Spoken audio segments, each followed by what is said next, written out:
Donk Nation, Jax and Jen, it's greetings and welcome to your daily dose of donkey with Ginger. It's your boy, the Viking Donkey, bringing you some Steelers talk after the prime time Steelers make it two straight. We're joined by Laskers, we're joined by Gingy.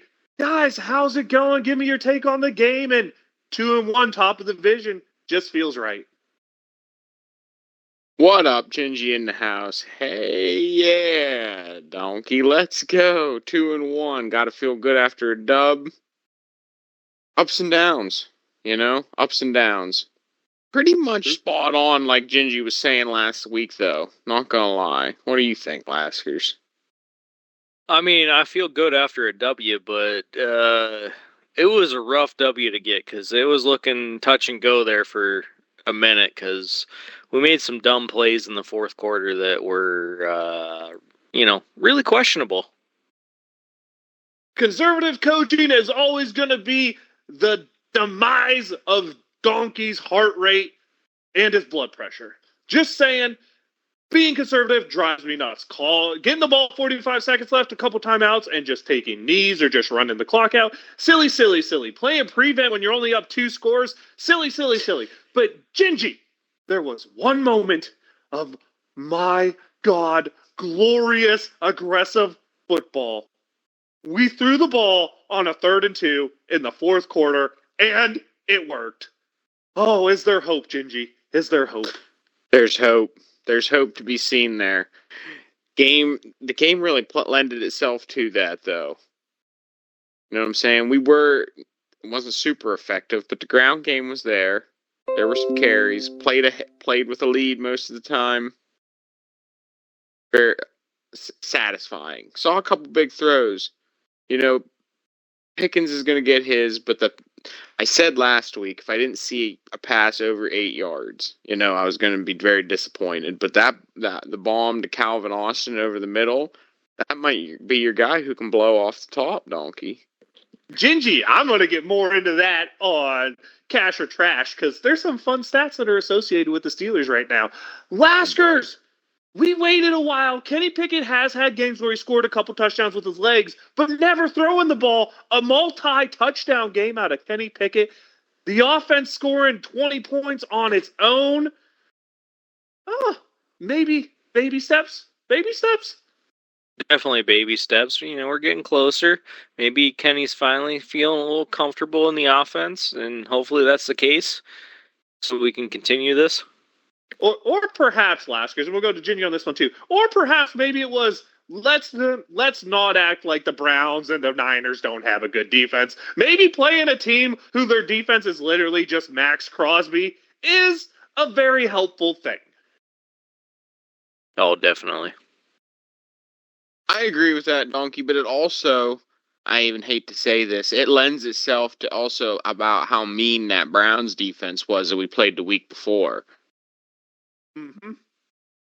Yes, certainly. And also, before we get into it, I'll let you guys take a little time here if you want to talk about anything else in the game. But I just have to mention this because every game I like to mention this because it deserves to be mentioned. TJ Watt, good at football. Oh my God, so good at football. AFC Defensive Player of the Month. How could you not?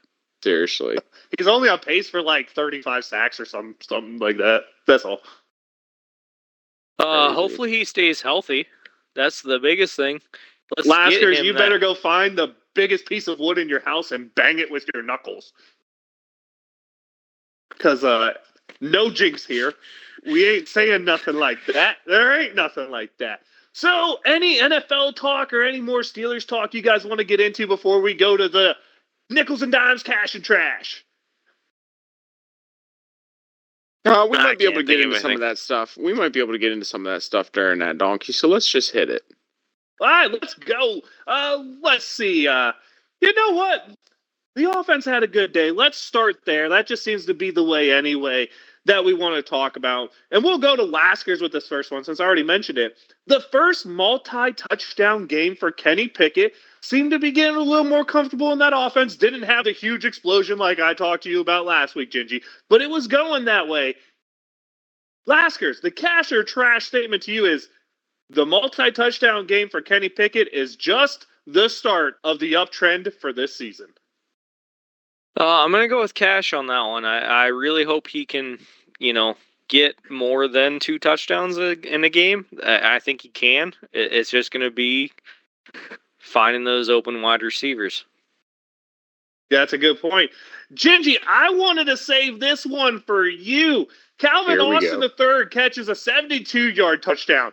We've had a 71-yard touchdown by George Pickens. That gives the Pittsburgh Steelers the 2 longest passing plays in the NFL this year, and 2 of the only 4 passing plays over 70 yards or more, that is. Gingy, cash or trash? When given the chance, the Pittsburgh Steelers are the best vertical offense in football. Ooh, when given the bet. Oh my gosh, Donkey, that's so loaded. So loaded. That's okay, I gotta call that trash. And I'm not saying that vertical offense isn't potent. Yes.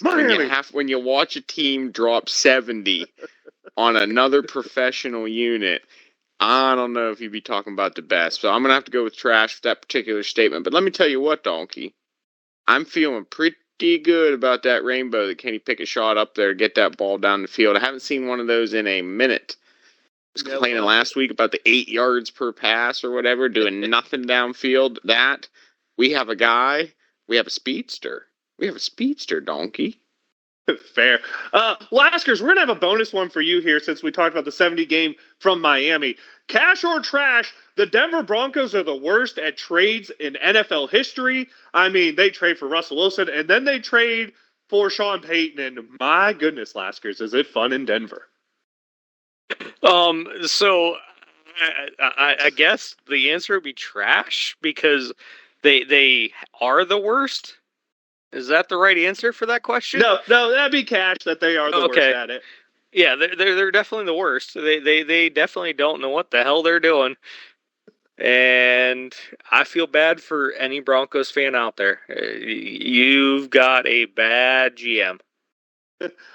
Yeah, that's fair to say. Now let's get to the real question here. We scored first quarter points on offense for the first time this season, Laskers. The cash or trash statement to you is, this week, the Pittsburgh Steelers will score points on their opening possession. I'm going to go with trash. I don't think they're going to do it on the opening possession. I think they're going to score it in the first quarter, but I don't think it's going to be the opening possession. That's sad to me. Gingy, I love to give you the Najee questions. So Najee is going 0.9 yards less per carry every week. He started at 5.4, down to 4.3, down to 3.4, which means 2.5 should be coming this week. But that's not the question for you. His career yardage is 3.9 his rookie year, 3.8 last year. Gingy, this will be the year Najee Harris averages over 4 yards a carry, cash or trash. Oh, boy. You know what my spirit is going to say. This is the year, Donkey. That's cash, but we're going to have to see a change in the shift in momentum. All right, I don't know if this is play calling. I don't like 230-pound Gingy. 230-pound jitterbugs drive me insane. Cut that football, hit the hole, son. Somewhere between the tackle and the center. Put it right in there. That's it. Donkey, nothing fancy. Let him run downhill. I think he can do it. He tries to be Le'Veon Bell when he looks like Derrick Henry. Yes, Jerome Bettis is the back I would have used so we could keep it in the Steeler house. No, that's fine too. Well, I'll go with that. Fine. That's.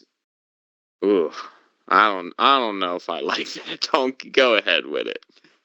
Laskers, we're on to the last one on the offense.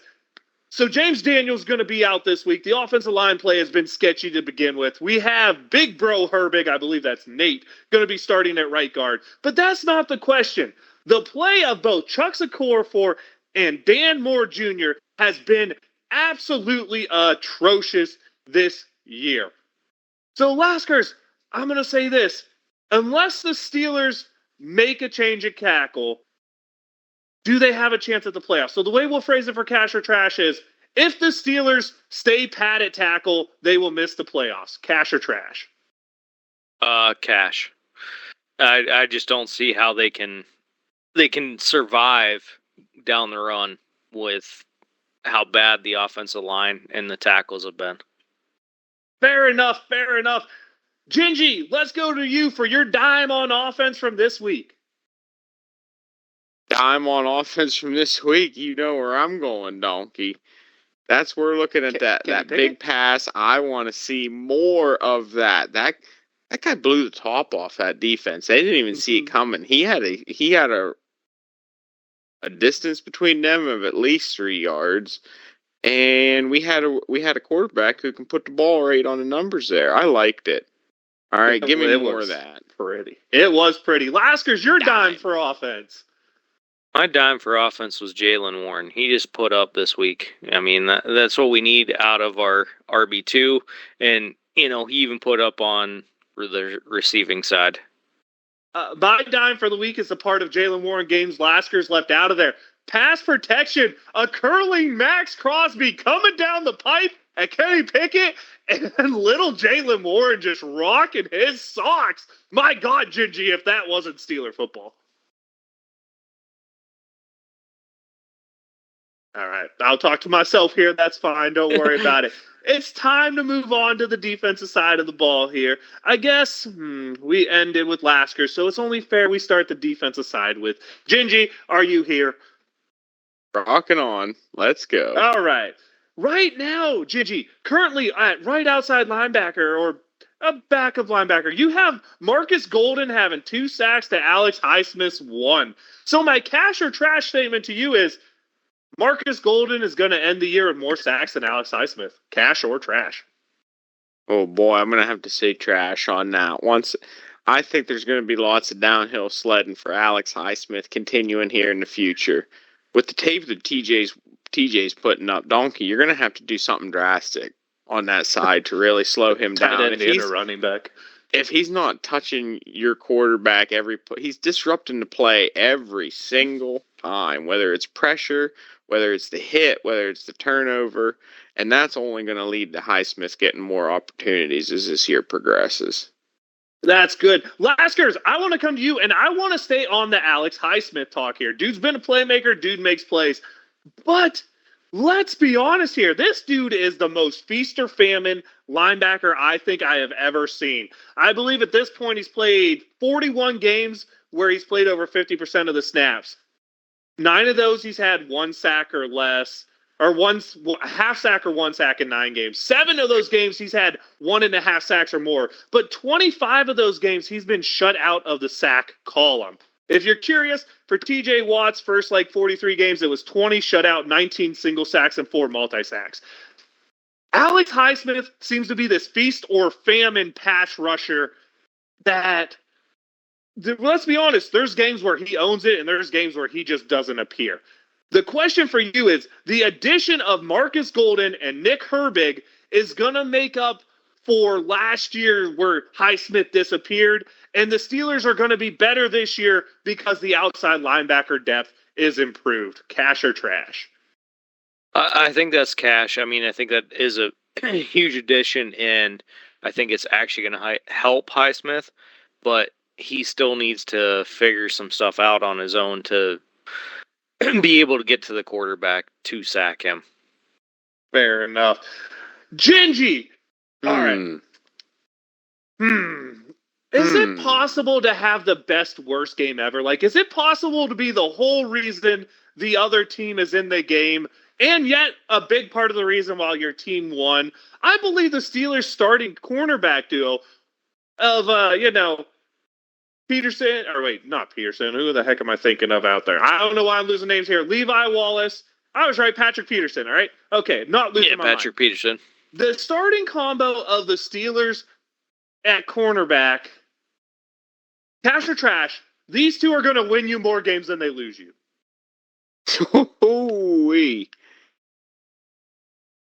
Boy, I think they got bailed out on this one. That's trash, Donkey. That cornerback unit is sus. And for the vast majority of the game, you know as well as I do, that was not pretty.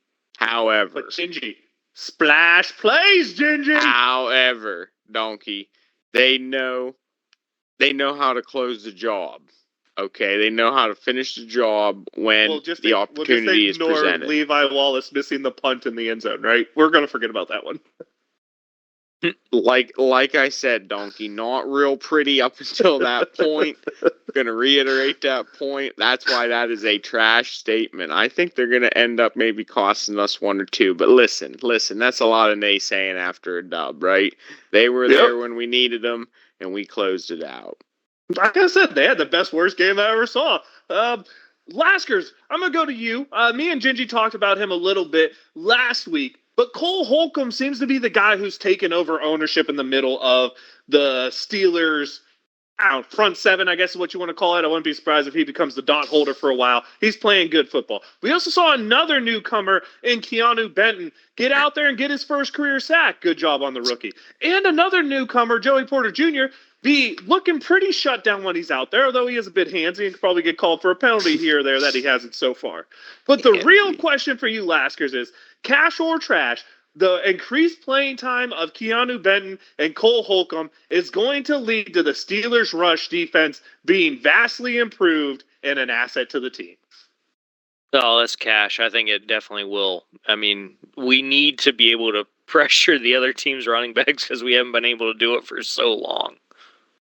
Yeah, that's true. And while I'll put this out here, while Josh Jacobs was held under 4 yards a carry, it was also his best game of the year. So not sure how I feel about that. But Gingy, last statement, I kept this one specifically for you and wanted to make sure we get an end on you having this. Kneeling to end the half. Okay.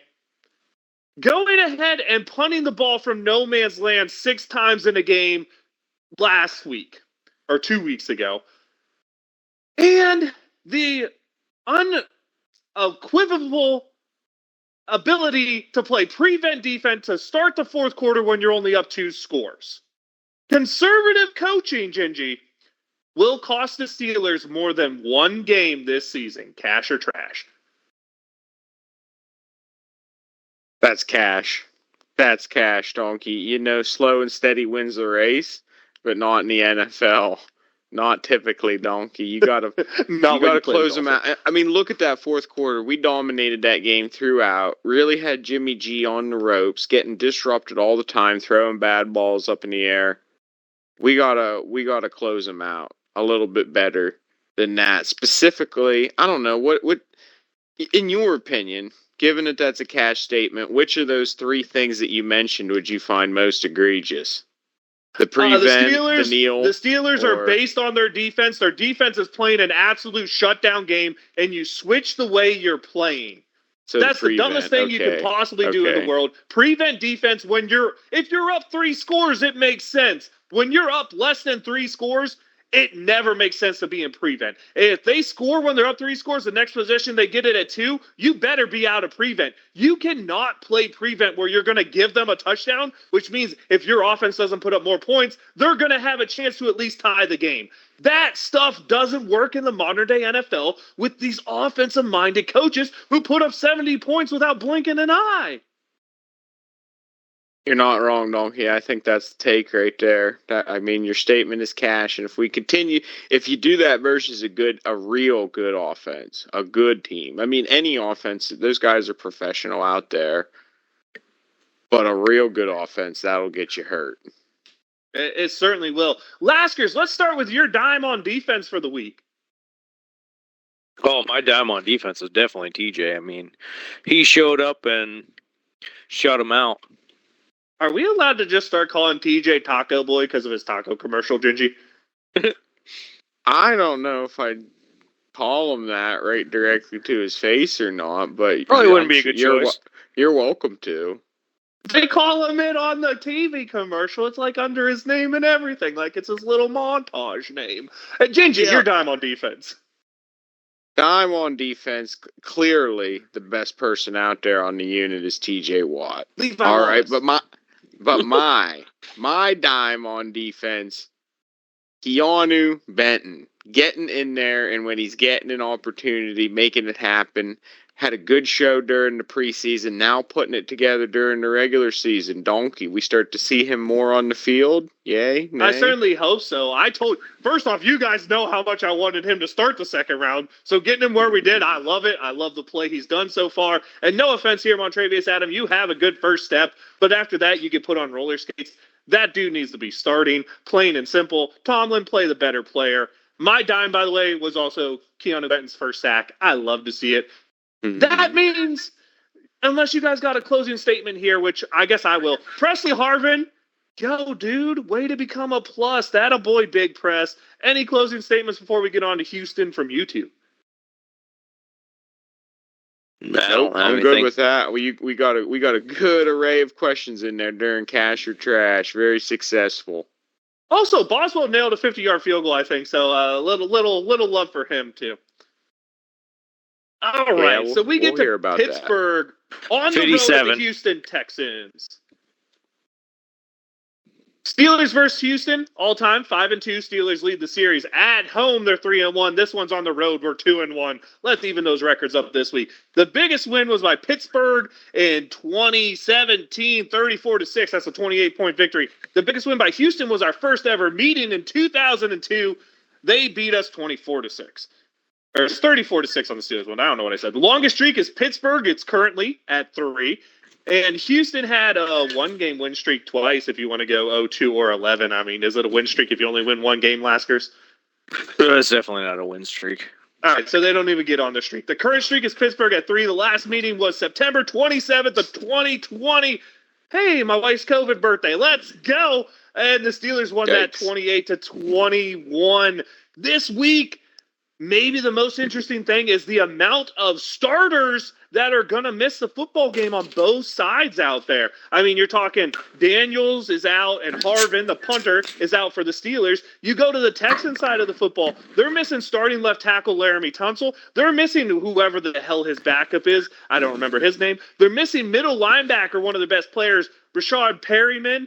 And there's someone else who's out who's kind of a big player there, but I cannot find it on my notes. Gingy, is it possible that the injuries are the biggest story of this game, especially when you consider the Steelers' pass rush and missing 2 starting offensive tackles? Oy. Big stories and injuries leads to big players stepping up, Donkey. Let's go. Next man up. Time for a feast game out of Alex Highsmith, maybe. But Laskers, there is an old Steeler fan favorite. Offensive lineman turned fullback starting at left guard for the Houston Texans. That's Kendrick Green. We know he can be exploited. Is this the game for some interior pass rush? Oh, this is definitely a game for interior pass rush.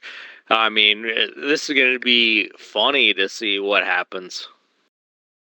I really hope it's a laugher, and I really hope it's a laugher in our favor, because if it's not, I might be a little sad. Yeah, watch Kendrick Green tear it up. He probably will. I'm not going to doubt that. Gingy, do you want to go ahead and explain to us C.J. Stroud, rookie quarterback? He's looked pretty darn good, but what do the Steelers do to rookie quarterbacks? Oh boy, he's gonna have a face full of TJ. He certainly is. They have a couple fun running backs. One that Lasker's got to watch play a lot, Devin Singletary, played a lot in Buffalo. And let's not talk like Dameon Pierce wasn't a top-tier back last year, Laskers. So maybe we should halt the brakes on this being the easy walkover game and realize the Texans are winning football games right now with a rookie quarterback, and they have a damn good running back there. Oh, no, the running game for the Texans is definitely scary. I mean, you can't count the Texans out of any game, especially early, because they can run the ball.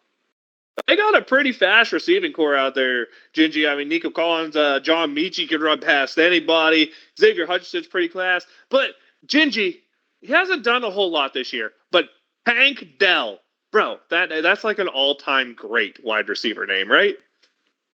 Great football name, Donkey. That's for sure. Dalton Schultz out there at tight end, a pretty good pass catcher. They brought in Shaq Mason, who's a good move the people type of lineman.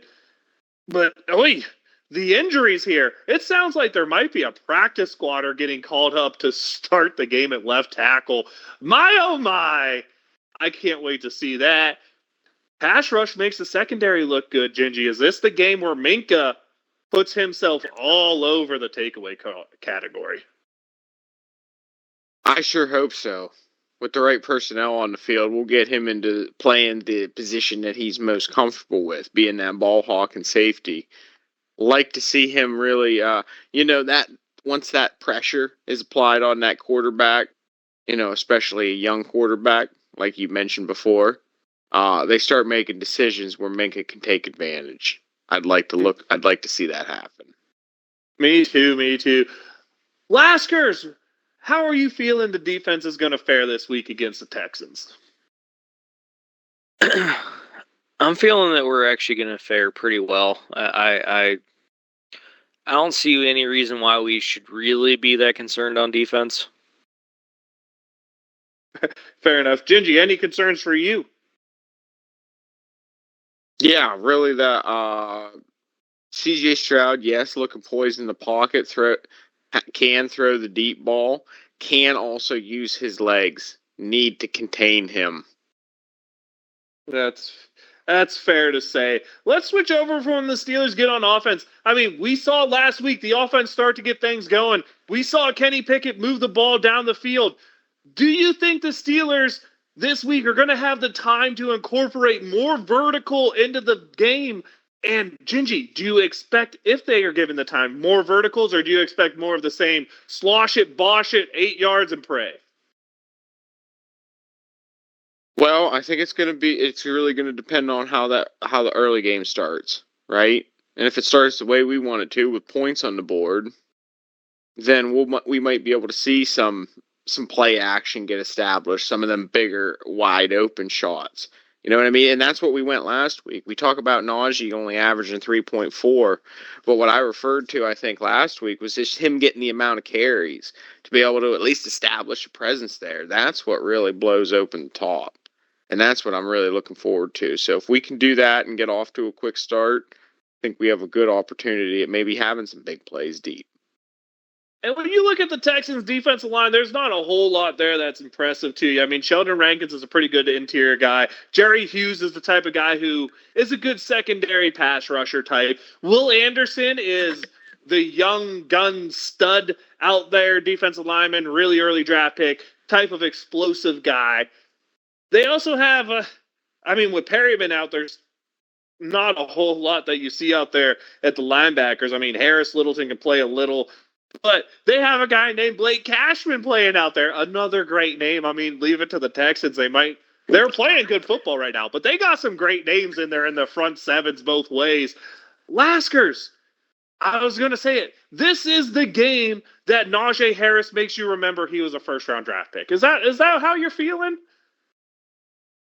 That's not how I'm feeling. I'm hoping it's the case, but it's not how I'm feeling. That's fair to say, I guess. Gingy, when we get looking at the secondary here, Calvin Austin and George Pickens have both shown the ability to just blow the top off of any secondary they play and play some great defense out there. You look at the Texans, they got some pretty solid corners. I mean, you're talking Shaquille Griffin. They're a little bit older, but these are guys who have great careers. Shaquille Griffin, I mean, Steven Nelson for a long time was the best corner the Steelers had, let's be honest there. You match that on the backside with guys like Jimmy Ward, Stewart, Petre, whoever's playing opposite him at safety. Is this a secondary that, even though they have a lot of experience, the Steelers can use their youth and speed to exploit? That's exactly what they got to use, Donkey. Is that youth and speed? That's what's been shown to work really well. But last week we had it clicking on all cylinders because I liked the utilization of Freiermuth in the red zone, scoring that touchdown too. All right, so it's not all about youth and speed, but it's about establishing. It's about spreading that defense thin. You can't cover all these weapons, right? And that's what we really hoped for from the Steelers' offense, for me at least, from the beginning of the season. Wow, all these weapons should be a run game, dual-headed run game, big wide open receivers. Yeah, let's see more of that come together. I'd love to. You mentioned a name that Pat Fryermuth. My God, as long as you don't have to throw him the football in the fourth quarter, I am okay with throwing him the football. I'll just leave it at that. I hear Laskers, ya. let's get to some talk here. A funny story for the Steelers. Apparently, Mike Tomlin's about to hire someone to towel off Deontay Johnson's buttocks so that he can get healthy faster. Let's just go ahead and say in the NFL, we should not be talking about people, towels, and people's regions that you're not allowed to expose in public. Okay? You think the Tom would stay off that sauce a little bit? No, I definitely think Tomlin should stay off that sauce because that sounds ridiculous. And Tomlin, you should just go back home. All right, pretty good covers there, I think, of the game. We broke down what you need to look for, where you need to go with things. What's the general feel here? How do you see the Steelers either taking over this game, or how do you see the Texans playing out this game? Give me your game preview, I guess, Gingy. What was that, Donkey? Missed you. A game preview. How you feel this game's gonna go? You know. Oh boy. I mean, I haven't been wrong so far with with the low scoring nail biters, right? But guess what, Donkey? This ain't gonna be one of them weeks. This is the show out week, the offensive explosion that we're looking for. All right, this I'm not saying it will consistently be like that, but Donkey, I just got a feeling. I got a feeling burning. You were talking about Najee going like he's a number one. Boy, I'd like to see 100-yard game, wouldn't you? Oh, I'll get to that in a minute. Laskers, what's your feel of the game going to be?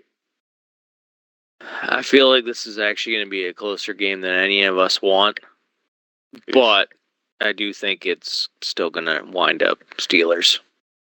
That seems fair. My take for this game, and I'll give you guys my preview here, is I feel this is going to be a very the Texans are going to try to play ultra conservative because, let's be honest, you don't want those pass rushers going against backups. I feel it's going to be a slow grind from them. I think Pierce is going to have a pretty good game. I think Stroud's going to make some big mistakes out there that give the Steelers an advantage. And then you flip the ball over.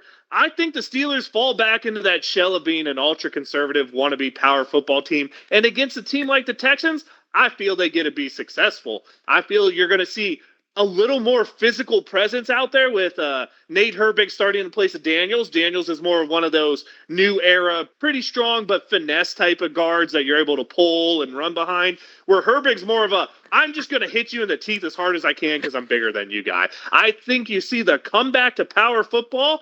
And Laskers, the reason I said you see Najee be a first-round pick is I think he's explosive this game.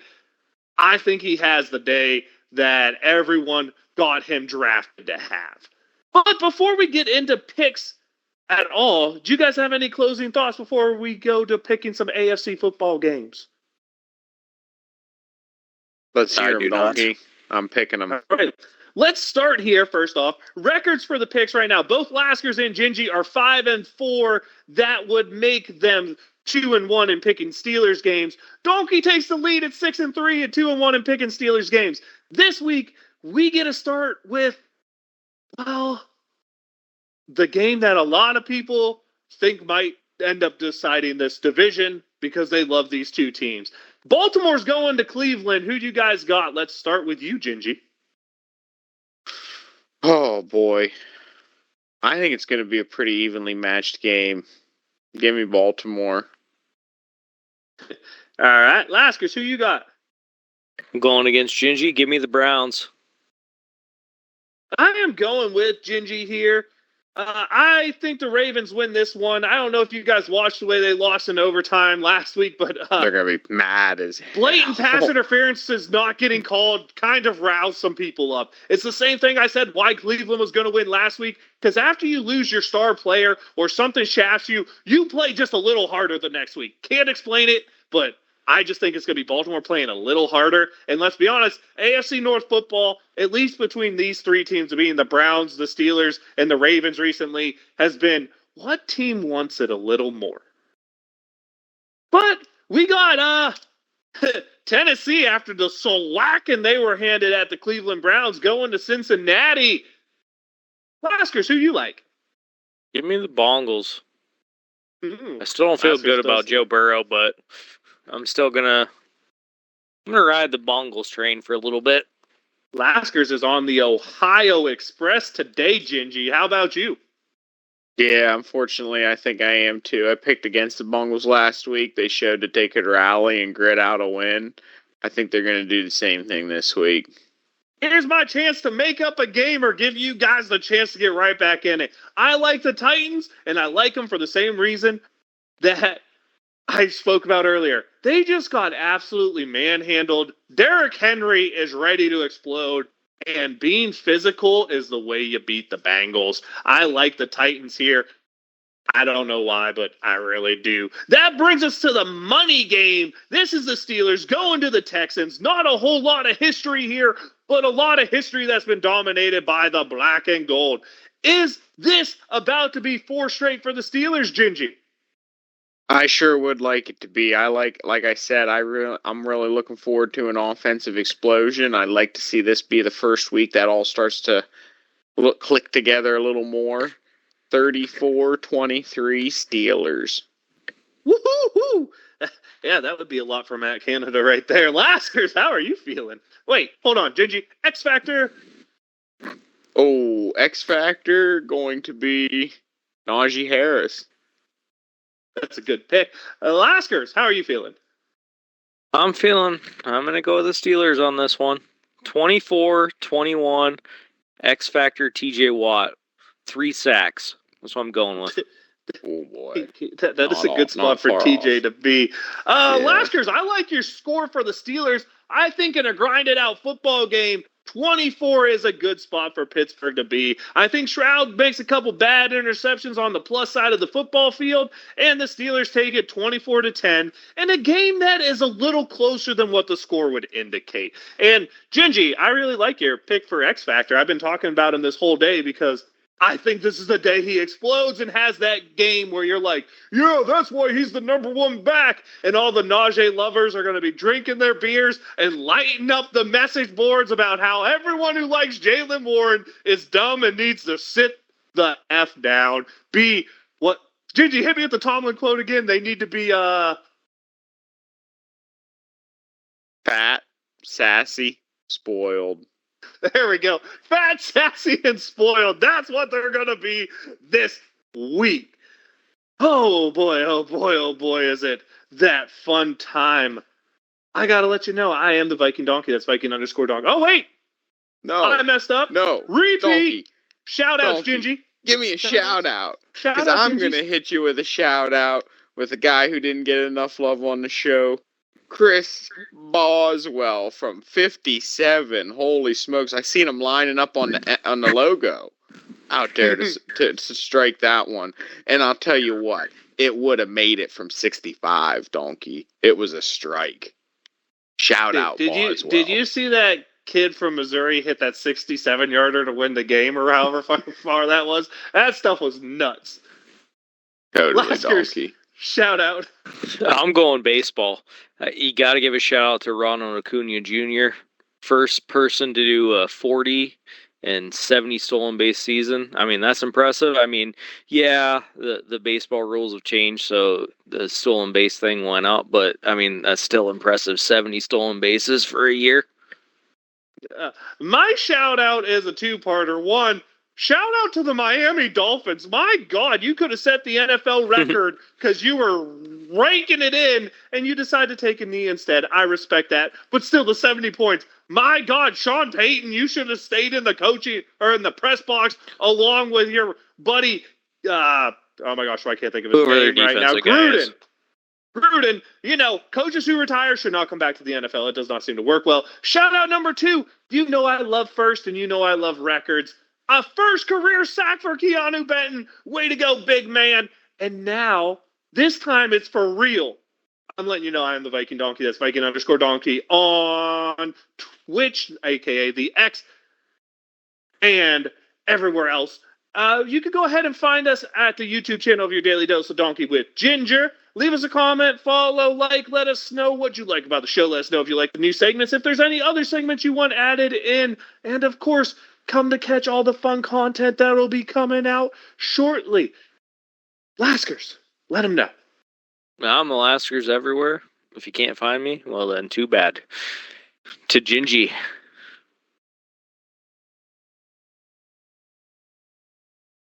Gingy? I really bored Gingy out of his mind. Hanging out. Here we go. Gingy in the house. We were muted. We're sorry, boys. You know what? All Kitty right, cats in the stand up. background. Get out of your seats, folks, and grab them towels. You gotta wave them if you got them. Steelers, we're on the train, baby. Here we go. Let's beat them Texans. Wave them if you got them. Here we go, Steelers.